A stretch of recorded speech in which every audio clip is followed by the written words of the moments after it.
तो हमारा टॉपिक है क्लासिफिकेशन ऑफ मैटर।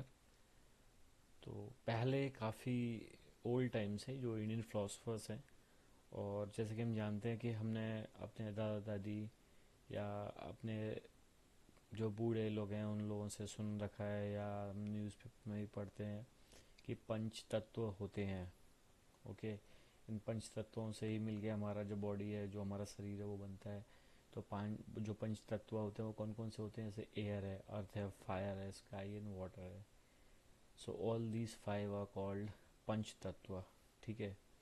तो ये काफ़ी ओल्ड एक इंडियन फिलोसफी है। And on the basis of physical state matters classified as solids, liquids and gases. तो जो मैटर की फिजिकल स्टेट है, हमेशा याद रखना है कि जो मैटर का फिजिकल स्टेट है उसके उसके उसके हिसाब से हम उसको सॉलिड, लिक्विड और गैसेस में डिस्क्राइब कर सकते हैं। इसके अलावा भी दो स्टेजेस होती हैं, जैसे प्लाज्मा एंड बॉस आइंस्टीन कंडेंसेंट। तो उस पर हम अभी नहीं जाएंगे, अभी हम मेजरली सॉलिड्स और लिक्विड्स और गैसेस के बारे में बात करेंगे। इसके अलावा जो केमिकल कंपोजिशन होता है मैटर का, उसके हिसाब से हम क्लासिफाई कर सकते हैं प्योर सब्सटेंस और मिक्सचर्स पे। तो ये दो चीज़ होती है, एक तो सब्सटेंस जो प्योर होगा, दूसरा मिक्सचर्स। ठीक है। तो जो प्योर सब्सटेंस होते हैं वो एलिमेंट्स हो सकते हैं या कंपाउंड्स हो सकते हैं, है ना। और मिक्सचर्स होता है वो या तो होमोजीनस होता है या फिर हेट्रोजीनस होता है। ठीक है। तो हम फिजिकल नेचर की बारे में बात करेंगे मैटर की।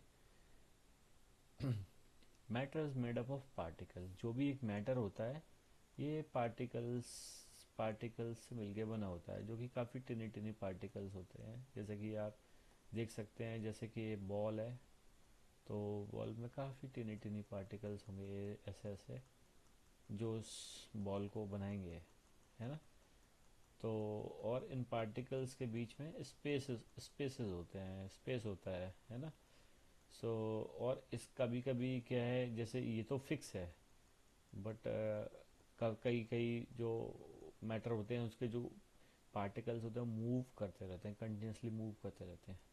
और particles of matter attract each other, एक दूसरे को अट्रैक्ट करते हैं। तो ये फाइव उसके नीचे हम कह सकते हैं, 5 पॉइंट्स हो सकते हैं ये। जैसे कि matter is made up of particles, the particles of matter are very tiny and they have spaces between them and they are continuously moving and they attract each other. Okay, so matter is made up of particles। इस पे आते हैं हम, क्या है ये। तो इसके लिए हम एक्टिविटी करते हैं। एक्टिविटी में हम देखते हैं कि हम एक थोड़ा सा पानी लेते हैं एक बीकर में, एंड इसका लेवल नोट कर लेते हैं। ठीक है। तो जैसा कि हम देख पा रहे हैं, डिजोल्व सम सॉल्ट और sugar in it with the help of a glass rod. तो ग्लास रॉड की हेल्प से हम इसमें थोड़ा शुगर या सॉल्ट डाल लेते हैं।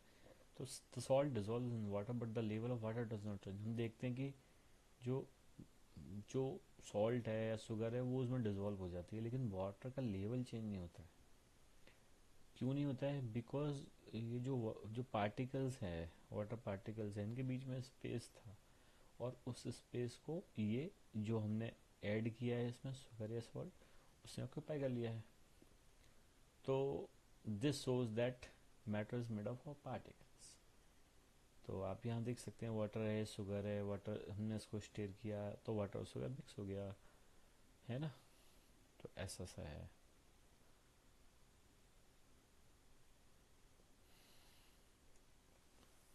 अब इसका जो एक पॉइंट है कि the particles of matter are very tiny, means काफ़ी छोटे होते हैं। इस प्रॉपर्टी को देखने के लिए हम क्या करेंगे, पहले हम डिजोल्व करेंगे 2-3 crystals of potassium permanganate in 100 ml water in a beaker. ठीक है। उसके बाद हम क्या करते हैं, एक 10 ml ऑफ दिस सॉल्यूशन लेते हैं और डिजोल्व करते हैं 100 ml वाटर में। तो इसको हम रिपीट करते हैं प्रोसेस को 5 to 6 टाइम। तो हम देखते हैं कि कलर चेंज होता है, वो फेड होता जा रहा है, क्योंकि इसमें मिलियंस ऑफ टाइनी पार्टिकल्स हैं जो जो इसका जो क्रिस्टल है उससे काफ़ी सारे टाइनी पार्टिकल्स हैं।